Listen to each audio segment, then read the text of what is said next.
kagiye kwinjira kagizwe n'amasibo 12, amasibo 9 y'ingabo z'u Rwanda n'amasibo 3 ya polisi y'u Rwanda. Bakaba binjiye barangajwe imbere n'itsinda rya muzika riyobowe na Lieutenant Jean-Claude Bitingimana yungirijwe na Lieutenant Frank Kamugisha.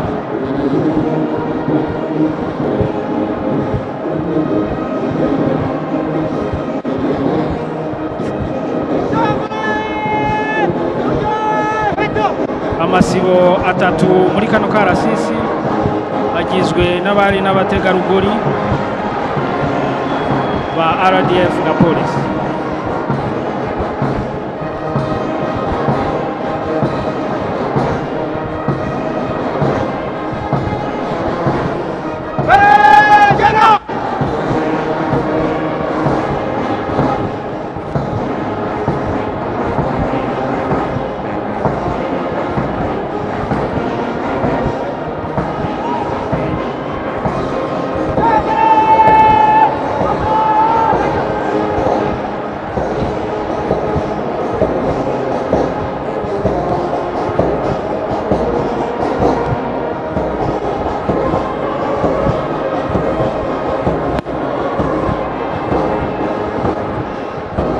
Umuyobozi winjije akarasisi yitwa Captain Jane Natamba.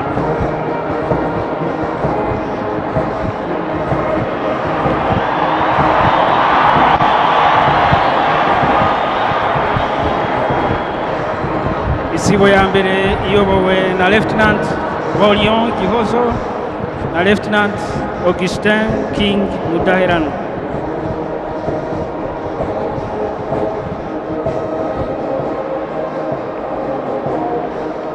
Isibo ya kabiri iyobowe na Lieutenant Serge Niyonkuru na Lieutenant Amon Kamugisha.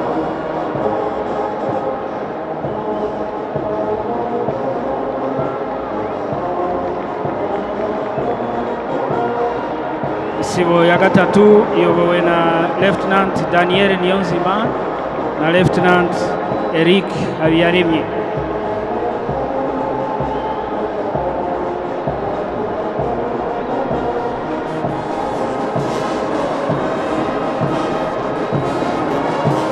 Isibo ya kane iyobowe na Lieutenant Annette Mutesi na Lieutenant Ruth Ingabire.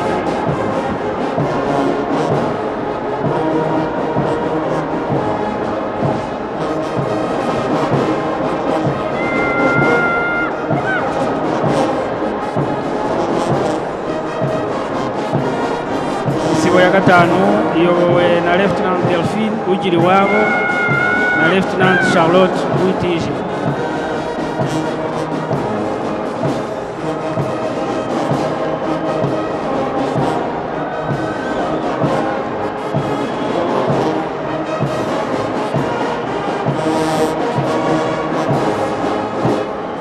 Isibo ya gatandatu iyobowe na Lieutenant Justin Niyonzima na Lieutenant Frank Mumvaneza.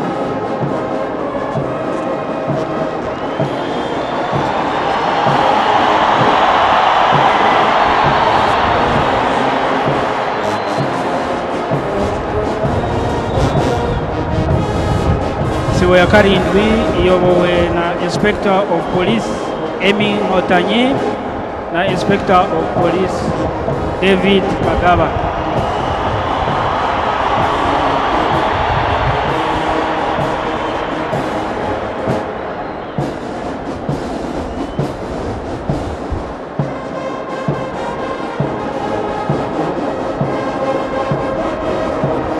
Isibo ya munani iyobowe na Inspector of Police Chantal Uwera na Inspector of Police Julien Wakubirwa.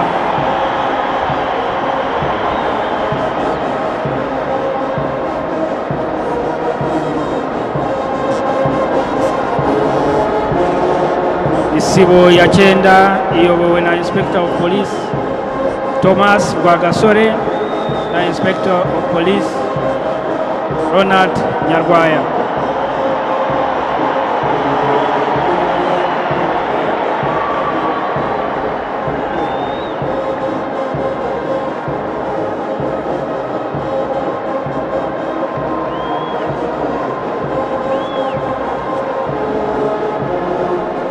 isibo ya 10 iyobowe na Lieutenant Valence Ngabirinda na Lieutenant Emmanuel Ufiteyezu.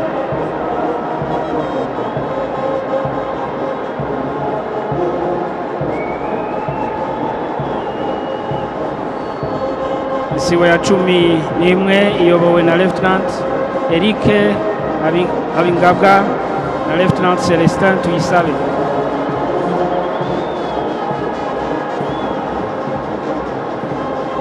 Isibo ya 12 ari nayo ya nyuma iyobowe na Lieutenant Olivier Nsengiyumva na Lieutenant Diogene Musale.